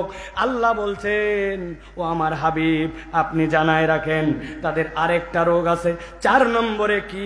ওয়াত্তাবা হাওয়া, সবচেয়ে সাংঘাতিক। আল্লাহ বলছেন, ওই মানুষগুলা মন পছন্দ জিন্দেগি চালায়। ওয়াত্তাবা, অনুসরণ করে, হাওয়াহু, তার মন যেটা চায়। তার মানে যে একবারে আল্লাহকে মানে না তা না। আল্লাহকে মানে ওই পর্যন্ত যত দূর লাগে, আর যে পর্যন্ত লাগে না ওই পর্যন্ত আল্লাহ মানে না। পুরা রমজান মাস হেজাবি আপা, নেকাবি আপা, ঈদের দিনে 2 পিস আছে। মাহফিলে 60 বছরের মুরব্বী মহিলা আসছে, হাত মোজা, পা মোজা, নেকাব, বিরাট বড় পর্দানসীন, কিন্তু হাত ধরে নিয়ে আসছে একটা 18 বছর 19 বছর, উনার গায়ে গতরে কোনো কাপড় নাই, মশারির ড্রেস। জিজ্ঞাসা করছে, চাচি তোমার তো পর্দা হালকা গো, তোমার যদি পিরিয়ড বন্ধ হয়ে যায়, মিন্স বন্ধ হয়ে যায়, তাহলে তোমার হাত মোজা না পড়লেও চলে, পা মোজা না পড়লেও চলে, কিন্তু যেই বেটির পর্দা করা লাগবে ওইটার গায়ে পর্দা নাই কেন? বলছে, বাবা বেশি কথা বলিস না, আমি কিন্তু পর্দা ধরেছি, বিয়ের পরে আমার বেটিও ধরবে হিনে ইনশাল্লাহ। ভাই কথা বলে আছে কিনা? এখন আপনি যে বিয়ের পরে পর্দা ধরলেন আর মেয়েকে বিয়ের পরে পর্দায় নিয়ে গেলেন, এইটা কি আল্লাহর হুকুমে নাকি আপনার নিজের ইচ্ছায়? ভালো করে বলেন, নিজের ইচ্ছায়। তাহলে এই যে ধান্দাবাজির ইসলাম, মন পছন্দ জিন্দেগি, আল্লাহ বলছেন এই গ্রুপটা বড় ভয়ঙ্কর। এই মুরাব্বি, মুখের মধ্যে আপনার দাড়ি নাই কেন? 60 বছর প্লাস বয়স। বলছে, তোমার চাচি দাড়িও তো লাইক করে না। চাচি আম্মা দাড়ি লাইক করে না জন্য উনি দাড়ি রাখে না। আমার নবী একজন পয়গম্বর, একজন সাহাবী দাড়িহীন ছিল না, আর উনি দাড়ি রাখে না। উনি আবার বলতেছে আমার ভালো লাগে না, আনস্মার্ট স্মার্ট লাগে। ও যুবক ভালো করে শোনো, আল্লাহ কোরআনে বলতেছেন, ওয়া ইন্নাকা লাআলা খুলুকিন আযীম। আমার হাবিবের থেকে স্মার্ট মানুষ পৃথিবীতে আল্লাহ সৃষ্টি করেন নাই। তার মুখে দাড়ি ছিল, আর তুমি দাড়ি না রেখে তোমাকে স্মার্ট বলো, দাড়িওয়ালাকে আনস্মার্ট বলো। তুমি যদি বুঝে বলো তোমার ঈমান চলে যাবে, ঠিক না? হিসাব করে কথা বলো, তুমি রাখতে পারো না, এটা তোমার ব্যর্থতা। কিন্তু দাড়ি রাখলে আনস্মার্ট লাগে, যে রাখে তার ব্যাপারে তোমার মনের মধ্যে কষ্ট লাগে। তুমি তাহলে ওয়াত্তাবা হাওয়া, মন পছন্দ জীবন চালাও, আল্লাহ পছন্দ নয়, ঠিক না? ঢাকা বিশ্ববিদ্যালয়ের এক লোক নাকি তার ছাত্রর একটা দাড়ি ছিল, ফুকু ফুকু দাড়ি। ওকে বলছে তোকে দেখলে তো ছাগল ছাগল লাগে। আপনি বলছেন নাউজুবিল্লাহ। ওই ছেলে বড় স্মার্ট, ও বলছে you are absolutely right sir. বলছে কি রে, তোকে আমি চেতানোর জন্য বললাম, তোর দাড়ি ফুকলা, দেখতে তোকে ছাগল ছাগল লাগে। বলছে আপনি কি ভুল বলেছেন, আমার যা দাড়ি তাই তো আপনি বলছেন আমাকে। কিন্তু স্যার আপনার সাথে আমার একটা কথা আছে, যদি সাহস দেন তো বলবো। বলছে বল। বলছে আমার দাড়ি এরকম, অনেক ছাগলের এরকম আছে, এই জন্য আমাকে দেখতে ছাগল ছাগল লাগে। কিন্তু আপনার মুখের দিকে আমি যতবার তাকাই ততবার আপনাকে কুত্তা কুত্তা লাগে। কুত্তার মুখে দাঁড়িয়ে আছে তো যা নাই তাই বলছি। আরো নিচে নামবো, নামি আর একটু নামি। মায়ের সাথে বাপ শুয়ে আছে এক পাশে, ছেলে মা বাপ শুয়ে আছে মধ্যে, ছোট বাচ্চা দুধের শিশু। রাত্রেবেলা ওর ঘুম ভেঙে গেছে, ঘুম ভেঙে ওই বাপের বুকের মধ্যে মুখ লাগাচ্ছে। খানিকক্ষণ পরে আমি না, ওইদিকে তোর মা। কি জন্য বাচ্চা কেমনে বুঝলো? ও হাতায় দেখছো মায়ের মুখো যা, বাপের মুখো তা। আরো নামবো, আপনার লজ্জা করে না? আল্লাহ একটা নারীকে সব দিল, কিন্তু কোন নারী যদি আল্লাহর কাছে দোয়া করে, আল্লাহ আমার দাড়ি দাও, নারীর আল্লাহ দাড়ি দেয় নাই। পুরুষের সৌন্দর্য আল্লাহ দাড়ি দিছে, আর আপনি নারী হওয়ার চেষ্টা করেন। আমি আপনাকে অনুরোধ করতেছি, দাড়ি না রাখেন, মোষ রাখেন, যা গুনাহ হয় আমার হোক, তাও আপনি অভ্যাস করেন। প্রিয় ভাইরা, ওয়াত্তাবা হাওয়া, আল্লাহ বলছেন মন পছন্দ জিন্দেগি চালায় না। আপনার আমার জীবন হিসাব করে দেখেন, আল্লাহর নির্দেশ যতটুকু মানি তার থেকে বেশি আবার মন পছন্দ জিন্দেগি চালায়, ঠিক না? একটা উদাহরণ দিব আপনাদেরকে, যদি ঝামেলা না হয়। কিন্তু শর্ত হচ্ছে এই দলে যারা আছেন তাদেরকে হাত তুলতে হবে সাহসের সাথে। পারবেন তো ইনশাআল্লাহ? আমাদের ঢাকায় কতগুলা ভিআইপি মুসলমান আছে, এদের দুই কাঁধে দুই ফেরেশতা আছে, বিশ্বাস করেন তো? করেন তো? ওরা ডান কাঁধের ফেরেশতাকে বিশাল রিল্যাক্স দিছে, ওর কোনো কাজই নাই। খালি শুক্রবার দিন 1:15টার সময় মোবাইল ঠেলতে ঠেলতে মসজিদের সামনে আসে, পকেটের মধ্যে থাকে টুপি, বাইর করে মাথায় টুপি দিয়া যেই না মুয়াজ্জিন কদ কামাতিস সালাহ, কদ কামাতিস সালাহ, উনি তখন শিশুর কাটে দৌড় দেয়, এক জুতা বাহিরে আরেকটা মসজিদের বারান্দায়। ভিআইপি মুসল্লি ফেরেশতা তখন উঠে বলতেছে, জনাব খলিলুর রহমান, রাসেল মিয়া, সোহেল সরকার, উনি 2 রাকাত জুম্মার নামাজ পড়েছেন। লেখে আবার ডানের ফেরেশতা কাট, 1 সপ্তাহ কাম নাই। আপনার চাপাই নবাবগঞ্জে এইরকম যারা প্লেয়ার আছেন, হিম্মত করে হাতটা উঁচু করে। কই তার মানে বোঝা গেল এখানে সব মুসল্লি আল্লাহর দয়ায় 5 ওয়াক্ত নামাজ জামাতের সাথে পড়ে। হাত তুললেন না যে? ভাইরা ভালো করে বোঝেন, ভালো করে বোঝেন। আপনি জুমার নামাজ পড়লেন কার নির্দেশে, আর ওয়াক্তের নামাজ কার নির্দেশে আপনি বাদ দিলেন? একটু মাথা কাটান। আল্লাহ বলছেন ওয়াত্তাবা হাওয়া।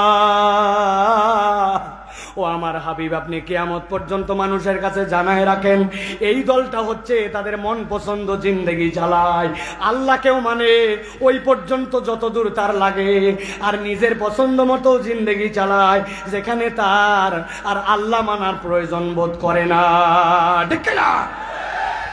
মরার পরে কাফন পরবে, কিন্তু মরার আগে মিথ্যা কথা বলবে, মরার আগে গালিগালাজ করবে, মানুষের গীবত গিল্লা করবে, স্ত্রীর সাথে খারাপ ব্যবহার করবে, মানুষকে মূল্যায়ন করবে না, বসলেই গীবত করে।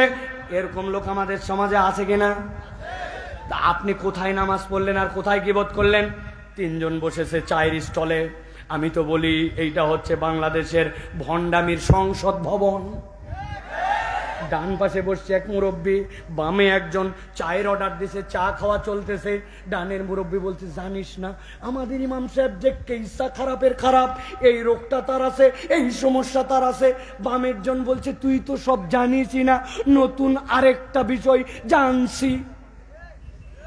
দুইজন ইমাম সাহেব অমুক সাহেব তমুক সাহেবের বিপক্ষে বলতেছে। মধ্যের লোক কথা বলে না, কেননা ডানেরটা সভাপতি, বামেরটা সেক্রেটারি, মধ্যেরটা ক্যাশিয়ার, গিবত কমিটির ক্যাশিয়ার উনি, কারণ ওই দিন চায়ের বিল উনি দিবে। অনেকক্ষণ পর মধ্যের লোক বলছে, শোন শোন থাম, তোরা যেগুলো কথা বলছিস সেগুলো কথা বলা উচিত না, তবে না বলেও পারি না, আল্লাহ মাফ করুক, কথা ঠিক। কথা বুঝেন নাই মনে হয়? কি বলছে? তোরা যেগুলা কথা বলতেছিস কথা বলা ঠিক না, তবে না বলেও পারি না, আল্লাহ মাফ করুক, কথা ঠিক। ওরে বদমাইশ, এই গীবতকে আবার সুন্নত তরিকায় নিয়ে আইছে, নাউজুবিল্লাহ। এরকম আমরা অনেক মুসলমান পর্যন্ত গীবত করি। আল্লাহ বলছেন, ওয়াত্তাবা হাওয়া, তোমার 4 নম্বর অপরাধ, তুমি তোমার মন পছন্দ জীবন চালাও। 4টার কথা বলেছে। 1 নম্বর, জেনে বুঝে আল্লাহর আয়াত থেকে মুখ ফিরায় নাও। 2 নম্বরে, শয়তান তোমার অনুগামী। 3 নম্বরে, নিরেট দুনিয়াদার। আর 4 নম্বরে বলেছি মন পছন্দ জীবন চালায়। আল্লাহ বলছেন, নবী তাদের উদাহরণ আমার কাছে একটা আছে, আপনি আপনার উম্মতকে জানায় রাখেন। আল্লাহর নবীর প্রতি আয়াত আসলো, ফামাসালুহু কামাসালিল কাল ইন তাহমিল আলাইহি ইয়ালহাস আও তাতরুকুহু ইয়ালহাস যালিকা মাসালুল কওমিল্লাযীনা কাযাবু বিআয়াতিনা ফাকসুসিল কসাস লাআল্লাহুম ইয়াতাফাক্কারুন। আল্লাহ বলছেন, নবী বলে দেন, এই 4 অপরাধ যার মধ্যে আছে, আল্লাহর কাছে তাদের উদাহরণটা হচ্ছে কুকুরের মতো। কার মতো? একসাথে বলতে হবে, একটা মুখ বন্ধ থাকলে কথার সামনে বেরোবে না। তাদের উদাহরণ আল্লাহর কাছে কার মতো? একসাথে বলেন, কুত্তার মতো। লাস্ট সুযোগ দিলাম, একসাথে বলেন, কুকুরের মতো। এই লোকেরা কালকে যায় বলবে, কোন হুজুর আনছিল, কুত্তাও বলাই 4 বার। কারণ আছে, কারণ আছে, এমনি এমনি বলি নাই। আপনি যা ভাবতেছেন তা নয়। আপনি ভাবছেন এই 4টা বদ অভ্যাস থাকার কারণে আল্লাহ এমন একটা প্রাণীর সাথে উদাহরণ দিল, ওই প্রাণীটা নাপাক, ওই প্রাণীটা বাজে, আল্লাহর খারাপ সৃষ্টি, নাপাক সৃষ্টি, এই জন্য বোধহয় আল্লাহ বলেছেন না না না। আল্লাহ বলতেছেন, আমি এমনি এমনি কুকুরের সাথে উদাহরণ দেই নাই। আমি আমার ভাষায় 1000 জায়গায় এই কথা বলি। অনেক মানুষের থেকেও দুনিয়াতে অনেক ক্ষেত্রে কুকুর অনেক সময় কৃতজ্ঞ হয়। কথা ঠিক না? আপনি ঠিক বললেও ঠিক, না বললেও ঠিক। আমি আমার বাড়ির সামনে একদিন চা খেতে বসছি। চা খাওয়ার সময় আমার বদ অভ্যাস, কোনো একটা কিছু চুবায়া ডুবায়া খাওয়া লাগে। আপনাদের চাপায় চায়ের মধ্যে কিছু ডুবায় খাওয়ানোকে কি বলেন? ডুবানো না চুবানো? ডুবানো। উপর দিকে তাকায় দেখে একটা এনার্জি বিস্কুট, 5 টাকা দাম। কয় পিস থাকে ভাই? জি না, 3টে। একটা কমিয়ে দিয়েছে, দাম 1 কিন্তু মাল নাই। আমি অনেক সময় বলি, মাছের মধ্যে অক্সিজেন দেওয়া লাগে, কথা ঠিক আছে, মাছ বাঁচায় রাখার জন্য, কিন্তু চিপসের প্যাকেটে এত অক্সিজেন কেন? কি ব্যাপার? ভিতরের মাল কমে যাচ্ছে কিন্তু অক্সিজেনের মাল কমতেছে না। দাম মনে হচ্ছে একই, কিন্তু ভিতরে জিনিস নাই, ঠিক কিনা? এখন আমি ওই চায়ের মধ্যে বিস্কুট চুবাইছি, যেই না বিস্কুট চুবাই খাবো, হঠাৎ করে দেখি কোত্থেকে একটা লোক উদয় হয়েছে। এসে আমাকে বলছে, আপনি সাইফুল্লাহ ভাই, 5 বছর আপনার ওয়াজ শুনি, জীবনে বাহিরে দেখি নাই, আপনাকে দেখে তো এই দেখেন আমার গায়ের পশম দাঁড়ায় গেছে। ওরে ভাই, আপনাকে দেখবো এই দুনিয়ায়, বিশ্বাসই করে। আমি বললাম, এরে ভাই থামেন, আমি সাইফুল্লাহ ভাই তো কি হয়েছে তাই? এতক্ষণ কথা বললেন, এখনো সালাম দেন নাই। বলছে, হুজুর উত্তেজনায় ভুলে গেছি, আসসালামু আলাইকুম। বসেন বসেন, পরে ছবি টবি তুলবো, আগে আমার সাথে চা খান। এই যে চায়ের মধ্যে বিস্কুট ডুবানো, আর 8-10 সেকেন্ড পার হয়ে গেছে। যেই বিস্কুট তুলছি, দেখি বিস্কুট আমার মুখ পর্যন্ত আসার আগেই অ্যাক্সিডেন্ট করে নিচে পড়ে গেছে। এখন বিস্কুট যেই না নিচে পড়ে গেছে, পাশে বসা ছিল এক কুকুর, কোথ থেকে জানি দৌড়ে আসছে, আইসে আমার পায়ের কাছে বিস্কুট 3-4 টান দিয়ে ক্লিয়ার। ওই দিনের মতো আমার চা খাওয়া শেষ। পরের দিন আবার যেই না ওই দোকানে আসছি, চা খাওয়ার জন্য বসছি, বসা মাত্র দেখি কোত্থেকে একটা কুকুর আসছে। আসার পরে মাথা নিচু করে দিয়া আমার গা ঘেঁষটাতে চায়। দোকানদারকে বললাম, কুত্তা সরান, তাড়াতাড়ি সরান, নামাজ পড়তে যাবো, কুত্তার গায়ে না পাক আছে কি না আছে, ভেজা কি না ভেজা বোঝা যাচ্ছে না, গায়ে লাগলে না পাক হবে, সরান। বলছে, হুজুর টেনশন নিয়েন না, এই কুকুর আপনাকে ডিস্টার্ব করতে আসে নাই। গতকালকে আপনি ওরে যে বিস্কুট খাওয়াইছিলেন, ওই বিস্কুট খাওয়ানোর কৃতজ্ঞতায় তাকায় দেখেন লেজ নামানো, মাথা নিচু, আপনাকে নড়ে চড়ে ওই কৃতজ্ঞতা বোধ দেওয়ার জন্য আপনার কাছে আসছে। আমি চাপায়ের মুসলমানকে জিজ্ঞাসা করব, একবারে পেছন থেকে সামনে উত্তর দিবেন, যেই কুকুর আজকে মাথা নিচু করে আমার কাছে কৃতজ্ঞতা জানাই, গতকালকে ওই কুকুরকে কি আমি বিস্কুট খাওয়াইছিলাম নাকি বিস্কুট পড়ে গেছিল? ওই কুকুরকে বিস্কুট খাওয়াইছিলাম নাকি বিস্কুট অ্যাক্সিডেন্ট করছিল? তাহলে পড়ে যাওয়া বিস্কুট চেটে খেয়ে 24 ঘন্টা পরে কুকুর কৃতজ্ঞতা জানাই। কিন্তু আপনি এরকম মানুষ খুঁজে পাবেন, টাকা হাওলাত দিছেন, তার প্রয়োজনে এখন আপনার প্রয়োজন টাকা ব্যাক করে না, তার প্রয়োজনে আগায় গেছিলেন, এখন আপনার প্রয়োজন আপনাকে চিনতে পারে না, তার বিপদের সময় আপনি আপনার বন্ধুত্ব নিয়ে ঝাঁপায় পড়ছিলেন, এখন আপনার প্রয়োজন আপনাকে তো ফেরত দেয় না, উল্টা সুযোগ পাইলে উপকার না করে বাঁশ দেওয়ার জন্য রেডি। আল্লাহ বললেন, ফামাসালুহু কামাসালিল কালব, ওই মানুষ যাদের 4টা অপরাধ আছে তাদের উদাহরণ আল্লাহর কাছে কুকুরের মতো। আল্লাহ অকৃতজ্ঞতার জন্য বলেন নাই কুকুরকে, আল্লাহ বলতেছেন, ইন তাহমিল আলাইহি আলহাস আও তাতরুকুহু আলহাস যালিকা মাসালুল কওমিল্লাযিনা কাযযাবু বিআয়াতিনা। ও আমার হাবিব, আমি কুকুরের উদাহরণ দিছি এই জন্য, কুকুরের পিঠে কেউ বোঝা চাপায় না, কিন্তু যদি চাপায় তাও কুকুর হাঁপায়। কুকুরকে বোঝা ছাড়া এমনি রেখে দিলেও কুকুর হাঁপায়। আরবিতে লাহসুন শব্দের অর্থ পিপাসার সময় জিভা বের হয়ে যাওয়া, ওটা শীতের পিপাসাতেও কুকুরের জিভা বের হয়, গরমের পিপাসাতেও কুকুরের জিভা বের হয়। কুকুর যখন পিপাসার্ত হয় তার জিহ্বা বের হয়। ঠান্ডা থাকলেও গরম থাকলেও, দাবরানি দিলেও না দিলেও কুকুর একটা অস্থির প্রাণী। আল্লাহ বলছেন, দুনিয়াতে যারা জেনে বুঝে আল্লাহর বিধান অস্বীকার করবে, শয়তানের অনুগামী হবে, মন পছন্দ জিন্দেগি চালাবে, হালাল হারাম বিবেচনা না করে নিরেট দুনিয়াদার হবে, আল্লাহ বলছেন আমি চ্যালেঞ্জ দিলাম, দুনিয়া আখেরাতে তাদেরকে আল্লাহ শান্তি দিবেন না, কুত্তার মতো তাদের জীবন উভয় জাহানে অস্থির হবে। মিলায় দেখেন, সব আছে, তারপরেও কি জানো নাই, শান্তি নাই, অস্থিরতা ফুরায় না। এক ব্যক্তি বাংলাদেশের 57,000 কোটি টাকা বিদেশে পাচার করছে, এক জীবনে 5 কোটি টাকা খরচ মানুষ করতে পারবে না, কিন্তু 57,000 টাকা করার পরেও মন ভরে নাই। ওরা দেখে না। ও যুবক, তুমি হয়তো ভাবতে পারো, হুজুর আধুনিক দুনিয়া একটু হয়, দুনিয়ার জীবন এরকম অস্থির অস্থির হয়, কিন্তু দুনিয়ার জীবন একমাত্র তোমার আমার জীবন নয়। একদিন মৃত্যু নামক খাটলি এসে তোমার সামনে দাঁড়ায় যাবে, যানবাহন তোমার ওই দিন খাটলি হয়ে যাবে। গায়ের জামা কাপড় যদি ভালোই ভালোই খুব ভালো, না হলে কাঁচি দিয়ে কেটে কেটে সব ছিঁড়ে ফেলে দিবে। বোর পাতায় পানি গরম, কবরস্থানের দিকে নিয়ে চলে যাবে জানাজা পড়ায়া। কবরে যখন নামবো আমি তখন ভীষণ একা। দুনিয়ার বাড়ি গাড়ি, টাকা পয়সা, অর্থবিত্ত, প্রভাব প্রতিপত্তি কিচ্ছুই কাজ দিবে না। দুনিয়ার জীবন নয় কলে কৌশলে পার করলাম, কিন্তু কবরের জীবন, মিজানের জীবন, হাসরের জীবন যদি আল্লাহর ঘোষণা অনুযায়ী কুকুরের মতো হয়, বাঁচার কোনো উপায় থাকবে? সিদ্ধান্ত দেন তাহলে, আমরা কি কুকুরের জীবন চাই না মানুষ? আল্লাহকে দেখান, কুকুর না মানুষ? কুকুর না মানুষ? হাত নামান। আল্লাহ বলছেন ফাকসুসিল কসাসা লাআল্লাহুম ইয়াতাফাক্কারুন।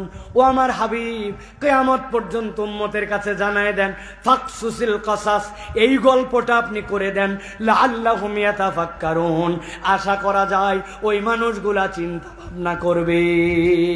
আজকের এই ময়দান থেকে ওয়াজ যত বছর আগের হোক সব হিসাব বাদ দিলাম, আজকে সিদ্ধান্ত নেন চিন্তাহীন জীবন আর চালাবো না। যদি চিন্তা ভাবনা করে অতীতকে পরিবর্তন করে ইসলামের দিকে আসি, আজকের মাহফিল সাকসেস, জীবন সাকসেস, জীবনটা মানুষের। আর চিন্তা না করলে আপনি বললেও কুত্তার জীবন, না বললেও কুত্তার মতো জীবন, ঠিক কিনা? তাহলে সিদ্ধান্ত নেন যে আমরা আমাদের জীবন পরিবর্তন করব। রাজি আছেন তো সবাই? রাজি আছেন ইনশাআল্লাহ?